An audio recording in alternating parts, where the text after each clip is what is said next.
Président Sambaka, bonjour. Bonjour. Qu'est-ce qui vous a motivé à écrire pour le Cameroun? Je propose un nouveau paradigme. Oui, c'est le contexte. C'est le contexte parce que si j'écris cet ouvrage, c'est après beaucoup d'observations. Surtout les observations de l'échec de l'opposition. Nous avons, depuis les années 92, cherché la conquête du pouvoir. Et nous nous sommes rendus compte qu'au fil du temps, non seulement la classe de l'opposition n'arrivait pas à se mettre ensemble, mais en même temps, ceux qui gouvernent avaient mis de côté le bien-être de nos populations. Et c'est la raison pour laquelle je parle de paradigme, parce que j'estime que l'alternance à elle seule ne suffit plus. Il faut aller vers l'alternative. L'alternative aussi demande que nous puissions bâtir sur la base d'un consensus un nouveau projet pour le Cameroun. Et c'est quelque chose qui ne doit pas se faire seul.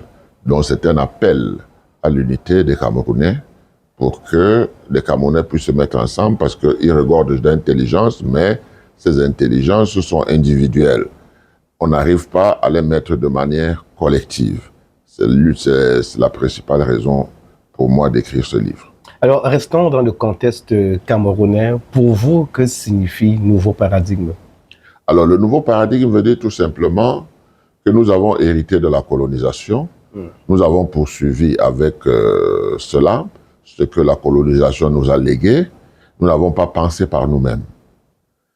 Or, il s'avère que les Camerounais sont des gens instruits et qui sont dans tous les domaines de la vie. Nous regardons par exemple notre éducation, on se rend compte qu'on produit des chômeurs. Mais est-ce qu'il n'y a pas de Camerounais qui peuvent se mettre ensemble et penser un nouveau Cameroun pour que ce pays qui est à bâtir, n'est-ce pas, puisse orienter son éducation vers ce qui peut nous faire grandir. Donc c'est cette laisser aller dans l'héritage colonial qui me fait penser donc à un nouveau paradigme. Alors, d'entrée, à qui s'adresse prioritairement ce livre? Aux élites politiques, à la jeunesse ou alors à l'ensemble du peuple camerounais? Alors, ce livre, je serais tenté de dire que ça s'adresse à tout le monde, mais je dois avouer aussi que le fait que les jeunes qui font sciences politiques viennent me voir souvent pour leur mémoire et autres, m'a fait penser qu'il fallait leur dire ce qui se passe au Cameroun et ce qui s'est passé depuis le multipartisme. Donc, il s'adresse aux hommes politiques, évidemment, parce que c'est un appel à l'unité. C'est un appel à la solidarité pour le bien commun qu'est le Cameroun. Divisés, nous sommes faibles. Mais si nous réussissons à nous mettre ensemble, nous serons très forts parce que le Cameroun regorge de tout ce qu'il faut. Alors, quels principaux messages souhaitez-vous transmettre à travers cet ouvrage? À travers cet ouvrage, je voudrais aussi montrer comment est-ce que le parti unique, l'héritage de la colonisation, nous a fait reculer, nous a fait tourner sur place. C'est vrai qu'avec une volonté politique et avec un chef d'État qui pense beaucoup plus au bien-être des populations, on pouvait faire mieux. Mais il s'avère tout simplement que ceux qui nous gouvernent ne pensent qu'à eux. On les appelle les élites compradors, ou parfois, moi je les appelle des forces égoïstes de positionnement. Le peuple, on marche dessus, alors que, ma foi, on est dans un pays béni de Dieu. Donc, c'est aussi une raison fondamentale parce que j'estime que si nous mettons notre intelligence ensemble, si nous acceptons de faire une nouvelle fondation Cameroun, ensemble, consensuelle, après les compétitions seront faciles.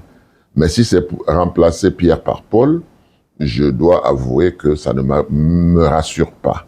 C'est l'une des raisons pour lesquelles nous voyons donc dans les partis d'opposition, les gens ne pas vouloir faire chorus, ne veulent pas se mettre ensemble parce que chacun guette comment est-ce qu'il peut arriver à cette place et s'asseoir derrière une voiture avec des chevaux à côté, avec des motards à côté, mais ce n'est pas pour le bien du Cameroun. Abordons à présent le second pan de cet entretien, président Sambaka. Lorsqu'on parcourt cette œuvre, vous semblez faire le diagnostic du Cameroun. Vous évoquez par exemple la corruption, les détournements de fonds publics et les tensions communautaires comme des fléaux majeurs. Alors, selon vous, quelles sont les causes profondes à ces problèmes? Alors, c'est la persistance pour nos gouvernants et notamment le chef de l'État de vouloir rester au pouvoir vita aeternam.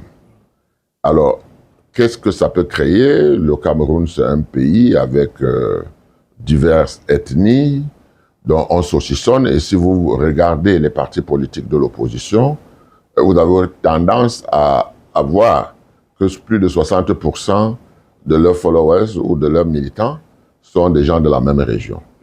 Et ça, ce n'est pas bon pour notre pays. Et je pense qu'il fallait ressortir un certain nombre de choses pour qu'on comprenne que c'est dans l'unité et la diversité qu'on peut bâtir le nouveau Cameroun. Moi, je change complètement de paradigme en me disant, le chemin que nous avons choisi est mauvais, mettons-nous ensemble pour qu'on puisse définir le Cameroun de demain. Donc, bâtir cette fondation qu'on doit mettre de côté qui est fissurée pour mettre une nouvelle fondation faite par l'intelligence des Camerounais eux-mêmes. Alors, vous critiquez également la gouvernance actuelle et la fuite des jeunes talents. Quelles sont les erreurs structurelles qui, selon vous, ont mené à cette situation? Alors, je dois dire que depuis 1972, on avait constaté que l'ancien chef d'État avait beaucoup de soucis pour le développement du Cameroun. C'est ainsi que le comice agro-pastoral a pris de l'envergure. Il y avait, n'est-ce pas, beaucoup d'autres choses, le quinquennat, parce que sur la base d'un quinquennat, on pouvait faire des évaluations annuelles tous les 2 ans pour voir comment on fait, est-ce que ça a marché, est-ce qu'il faut redresser. Bon, voilà, on faisait tout cela. Donc le Cameroun commençait à se réveiller avec des industries partout, la SNI, Société nationale de recouvrement, d'investissement, pardon. Donc tout ça était quelque chose qui nous prédestinait. Et puis le symbole même qu'on a eu, c'était Cameroun Airlines. Le chef de l'État s'était rendu compte que, ben voilà, il était lésé, tous les hauts cadres, pilotes, mécaniciens navigants et autres de Air Afrique étaient des Camerounais. Donc il a pris le challenge, il a lancé Cameroun Airlines, ça a bien marché, jusqu'à ce que son successeur vienne détruire tout cela. Mais ça a bien marché dans les années 1983. Cameroun Airlines était 6e mondial de l'IATA, pendant que Air France était 18e. Vous pouvez donc comprendre. Notre école technicien, polytechnique, sortait les meilleurs. Et malheureusement, ils n'avaient pas de travail au Cameroun et ils sont partis ailleurs. Donc c'est tout ça qu'il faut revoir, le système éducatif, il faut changer de paradigme. Ne plus utiliser la vieille école, celle que la colonisation nous a laissée, mais utiliser notre intelligence, mettre ensemble les historiens, les politologues, les sociologues, les anthropologues, pour penser un nouveau Cameroun. C'est ça que j'appelle le changement de paradigme. Alors, quelle place réservez-vous à la diaspora camerounaise dans le changement que vous proposez? Alors, la diaspora camerounaise est très importante dans ce cycle-là. Il faut le dire. Parce qu'il n'y a pas un coin au monde où on trouverait un Camerounais dans la plus haute sphère. Que ce soit à la NASA ou autre, les Camerounais le font. Et l'avantage que nous avons, c'est que les Camerounais aiment leur pays. Et parce que les Camerounais aiment leur pays, il faut leur tendre la main pour qu'ils apportent leur intelligence, le savoir-faire, afin qu'ici, de bonnes choses puissent se faire. Nous avons de grandes écoles, nous avons des médecins, nous avons tout ce qu'il faut pour que nous puissions nous mettre ensemble, quand bien même ils ne reviendraient pas au Cameroun, mais qu'ils aient quelque chose à apporter et qu'on accepte cette chose vraiment de manière fraternelle et pour le progrès de notre pays. Alors, intéressons-nous à présent à la vision et au paradigme que vous proposez. Vous parlez de changement de paradigme basé sur nos propres valeurs et coutumes. Pouvez-vous donner des exemples concrets, président Cyril Sambaka, de ces valeurs qui pourraient inspirer un modèle camerounais?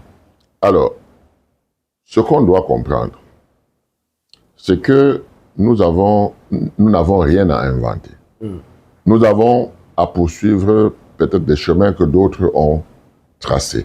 Quand vous regardez Cheikh Anta Diop, quand vous lisez, quand vous voyez comment est-ce qu'il ressort les valeurs africaines, et le Cameroun en a tellement parce que les ethnies du Cameroun devait être source d'enrichissement. D'enrichissement parce que, à travers nos coutumes, nous avons certaines habitudes, le respect de l'aîné, le respect de l'autre, le vivre ensemble. Toutes ces choses-là concourent, n'est-ce pas, à ce que le pays marche bien. C'est pour ça que vous allez voir que, moi je cite l'exemple des colonies de vacances. Les colonies de vacances, c'est des choses qu'il faut instaurer. Dans notre éducation, il faut bien que les Camerounais aient le sentiment patriotique, qu'ils soient des patriotes. Mais pour qu'ils soient des patriotes, il ne faut pas qu'ils naissent à Douala, ils grandissent à Douala, ils meurent à Douala. Il faut que pendant leur cursus scolaire, qu'ils aillent dans d'autres régions, qu'ils connaissent d'autres régions, mais tout cela demande donc une harmonisation avec non seulement les éducateurs, mais avec les chefs traditionnels, hein, avec les élus locaux, qui peuvent encadrer ces enfants pendant les vacances, qui trouveront dans chaque commune un réfectoire, qui trouveront dans chaque commune un dortoir, afin que ce sentiment camerounais ne soit pas décrété. Parce que décréter, il ne vaut rien, mais il faut mettre en place des mécanismes pour qu'on aboutisse à cette solidarité et ce patriotisme.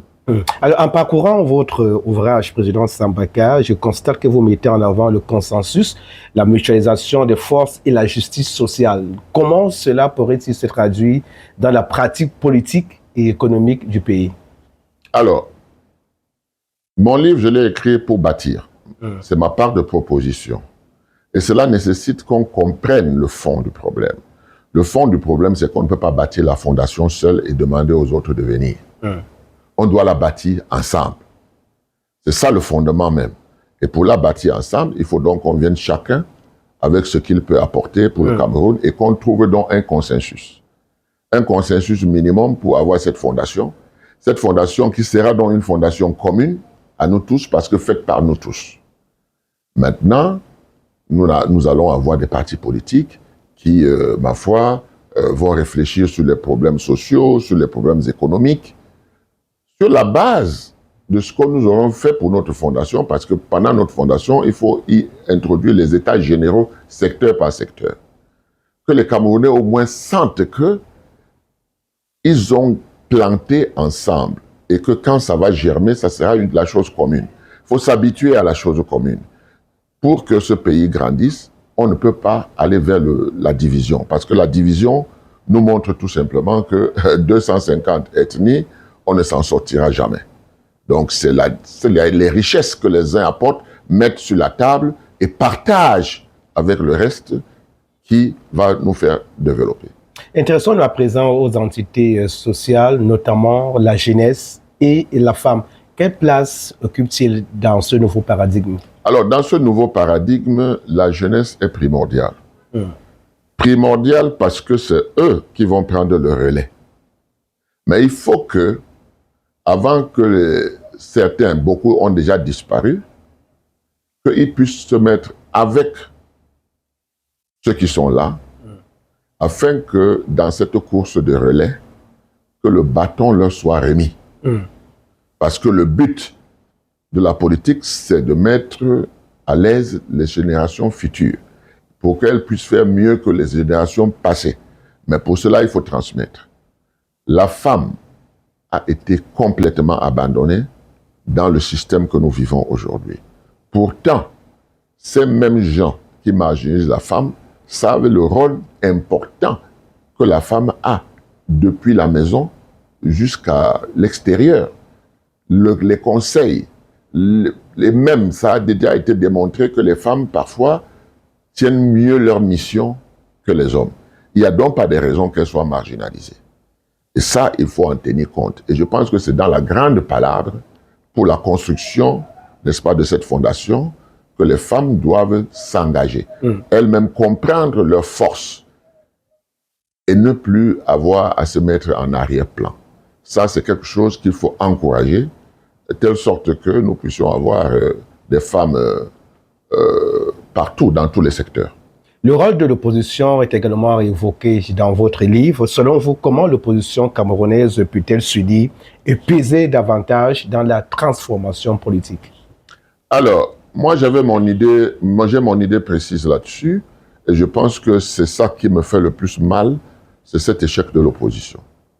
l'opposition camerounaise n'est pas solidaire pour les mêmes causes. Ils revendiquent les mêmes choses, mais ils s'entretuent. Et ceux qui sont au gouvernement, et puis s'en réjouissent. Parce que dans l'opposition camerounaise, les leaders se piétinent, les militants s'insultent. Tout cela n'est pas de nature à nous amener vers des lendemains meilleurs. Donc, mon combat, c'est que l'opposition s'asseye, que l'opposition se parle et qu'ils mettent en place des programmes minimum communs, de telle sorte que demain, on n'ait pas à revenir dessus parce que ça a été bâti par nous tous. Donc c'est très important pour moi que l'opposition camerounaise se retrouve et discute des problèmes de la nation. C'est très important. Trouve même un consensus, fasse même certains plans, mais tout en sachant que demain, quand tout sera assaini, la concurrence peut être saine, limpide et consensuelle. Il faut que le consensus revienne quand on veut bâtir. Quand on veut changer de paradigme, il faut que le consensus soit toujours à notre esprit. Ouvrons une virgule à présent sur votre parcours et votre engagement. On va rappeler que vous êtes le président d'une alliance des forces progressistes. En quoi ce livre est-il lié à votre combat politique? Alors, moi, c'est à l'observation et puis c'est ma part de proposition. En tant qu'individu qui a fait beaucoup de combats, l'Alliance des forces progressistes n'est pas mon petit parti, donc je peux pas dire que j'ai tout appris là-dedans. J'ai appris à côté des grands hommes politiques. Et je rends beaucoup hommage au docteur Adamou Ndamdjoya, qui m'a tenu la main et qui m'a repéré très vite comme quelqu'un qui était engagé et qui, n'est-ce pas, devait respecter tout ce qui peut être bon pour son prochain. Parce qu'en réalité, quand on fait de la politique, on ne fait pas la politique pour soi. On fait la politique pour l'ensemble des Camerounais. C'est le bien-être de tout le monde qui est en exergue. Parce que si tout le monde est bien, forcément, vous-même, vous êtes bien. Mais vous pouvez être bien et les autres pas bien. Ça, ce n'est plus une politique éthique, une politique morale. Même quand on dit qu'en politique, tout est permis, non. Tout n'est pas permis. Il y a des lignes qu'il ne faut pas franchir. Alors, votre parcours académique et vos expériences dans le leadership politique semblent avoir nourri votre réflexion. En quoi vos études en philosophie et vos responsabilités influencent-elles votre vision du Cameroun? Je dois dire que l'école, c'est quelque chose d'indispensable. C'est vrai. Mais l'école de la vie est 100 fois mieux que l'école académique. Je le dis pourquoi. Parce que depuis que je suis entré en politique, j'ai constaté qu'il fallait être sur le terrain. Il fallait vivre certaines réalités. Il fallait être au contact de la population qu'on défend. Il fallait la comprendre. Il fallait partager. Et je pense que ce sont de très très belles leçons. Et puis j'ai appartenu à un parti politique qu'on appelle l'Union démocratique du Cameroun, où le maître mot, c'était la formation. La formation des militants. La formation à la citoyenneté. Formation à la morale politique. Donc, ce sont des choses qui m'ont animé dès le départ et qui m'ont poussé à aller plus loin. Donc, je salue beaucoup l'école de la vie. L'école de la vie, on a les fondamentaux et ensuite on entre dans l'école de la vie. Et c'est cette école de la vie qui vous façonne et qui vous amène à défendre des idéaux. Nous pouvons aller à l'école, obtenir nos doctorats et tout ça là parce qu'on veut travailler. Et puis on veut travailler et puis le pays, le patriotisme ne vous dit rien. Or, un homme politique comme moi, si j'ai ces notions-là aujourd'hui, c'est tout simplement parce que j'ai eu de bons maîtres et que j'ai accepté d'apprendre et que j'ai cherché. Parce que, comme vous voyez, chez moi, il y a plein de bouquins et je crois que c'est très important de s'instruire, de s'auto-instruire. Donc, self-made man, je préfère cela. Alors, peut-on considérer ce livre comme un manifeste politique ou plutôt comme une réflexion citoyenne? Bon, moi je dirais tout simplement que c'est une réflexion citoyenne parce que moi je suis très modeste, hein. Je n'ai pas la science infuse. J'ai vécu certains moments et puis j'ai reçu des étudiants qui n'arrivaient pas à comprendre telle ou telle chose. Je me suis dit, tiens, ça c'est quelque chose qu'il faut écrire. Et donc, mon objectif, c'est que le maximum de Camerounais le lisent. C'est vrai qu'on a dit que les Camerounais n'aiment pas lire, mais vous voyez que quand on lit le code électoral aujourd'hui, on se rend compte qu'on avait des opportunités hier qu'on n'a pas exploitées. Donc, il faut lire et il faut surtout écrire. Écrire parce que les générations futures, même les politiques, même ceux qui sont là aujourd'hui, je ne peux pas vous dire, s'ils n'étaient pas dans le feu de l'action, il y a des choses là-dedans, dans mon livre, qui n'ont pas compris, qui n'ont pas su. Donc, voilà, moi, je pense que ça s'adresse au plus grand public. Que ce soit des jeunes, que ce soit des étudiants, que ce soit des femmes, que ce soit des hommes, que ce soit des hommes politiques ou autres. J'ai parlé un peu de tout dedans, sans être un spécialiste de tout. Donc, je jette les bases qui peuvent amener réflexion, qui peuvent amener critique, afin de parfaire le jour venu où on se mettra autour d'une table pour définir ce que c'est que le Cameroun de demain. Président Sambaka, amorçons le dernier virage de cet échange qui porte sur l'avenir et la réception de votre ouvrage. Quelle réaction attendez-vous du public camerounais après la parution de ce livre?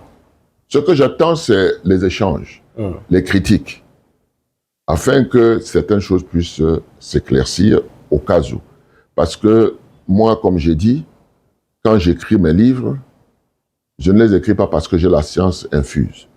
Je les écris parce que j'estime que c'est quelque chose qu'il faut partager. Qu'il faut partager au maximum parce que très souvent, les hommes politiques n'y pensent pas. On écrit leur mémoire, mais eux-mêmes ne manifestent pas leur ressenti à travers ces écrits, à travers certains témoignages, à travers une vision. Je ne suis pas candidat à l'élection présidentielle, mais mon livre peut servir à ceux qui veulent être candidats à l'élection présidentielle.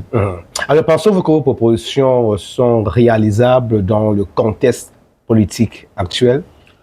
Cela ne peut se réaliser que si on change de... On engage un nouveau paradigme. C'est-à-dire que nous allons à une élection, le peuple choisit son candidat, on ne vole pas sa victoire, et puis tout de suite, on ouvre une refondation. La refondation, c'est la transition. Parce qu'il faut le dire aux Camerounais, on ne peut pas gouverner ce pays en changeant d'homme. Mais c'est en changeant de paradigme. Et le paradigme ne peut se faire que sur la base d'une transition refondatrice. Parlons justement de ce paradigme, président Sambaka. Selon vous, quels sont les premiers pas concrets pour l'amorcer? Alors, moi je dis, tout simplement, pour l'amorcer, il faut déjà que nous ayons à l'esprit que, nous devons penser comment nous réconcilier avec nous-mêmes, avec nos frères qui sont en guerre et tout ça. Ça, c'est très important.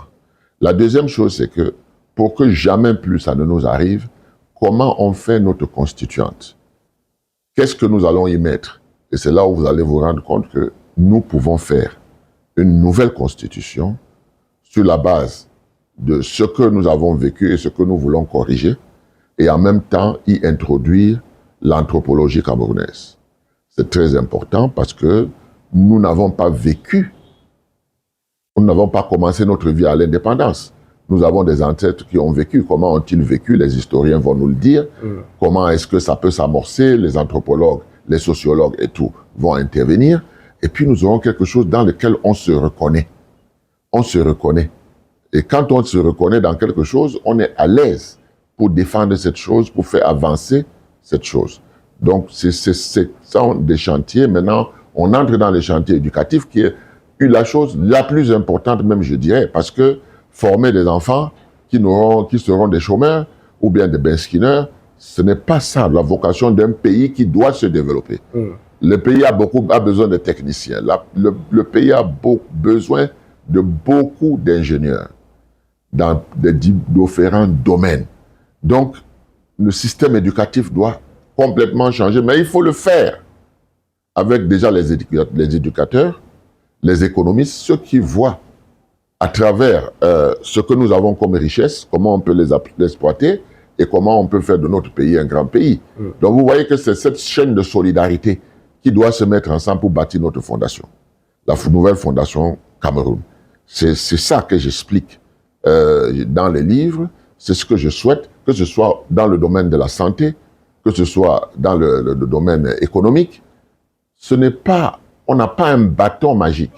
On a des réflexions de part et d'autre qui ont été faites, qu'on essaye de mettre ensemble et on trouve un consensus. Donc le mot consensus reviendra à tous les niveaux parce que l'alternance au Cameroun, pour moi, n'est pas d'actualité. C'est l'alternative qui est d'actualité, c'est-à-dire la refondation de ce pays. Et ça, on doit le faire ensemble. Et enfin, président Sambaka, si vous deviez résumer votre message en une phrase à la jeunesse camerounaise, que diriez-vous?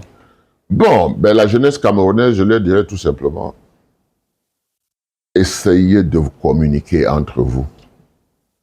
Beaucoup de choses ont été faites dans ce pays qui a amené la jeunesse dans la déperdition. Aujourd'hui, la jeunesse revient à la chose politique, c'est formidable. Mais ils ont beaucoup de travail à faire entre eux, parce que vous conviendrez avec moi que le Cameroun n'a pas le droit d'avoir 8 millions et poussière d'électeurs et n'avoir que 2 500 000 de jeunes qui vont voter. Donc ça veut dire que quelque part, il y a une prise de conscience à prendre, rien n'est perdu. Le chemin, ce n'est pas le chemin de l'exil, ce n'est pas le chemin du Canada ou bien des pays arabes, du désert, ce n'est pas ça le chemin. Le chemin, c'est de bâtir ici au Cameroun et je pense qu'un changement de gouvernance en passant par une refondation va vous donner des opportunités où vous devez donc absolument vous intégrer. Parce que ce balayage-là, c'est pour vous préparer à des choses plus nobles et qu'on oublie la corruption, qu'on oublie, n'est-ce pas, la méchanceté, la haine, tout ce qu'on a essayé de vous mettre dans le corps. Tout ça peut disparaître à condition que vous compreniez que c'est votre lendemain que vous aurez à bâtir et celui de vos enfants. Président Sambaka, merci. C'est moi qui vous remercie.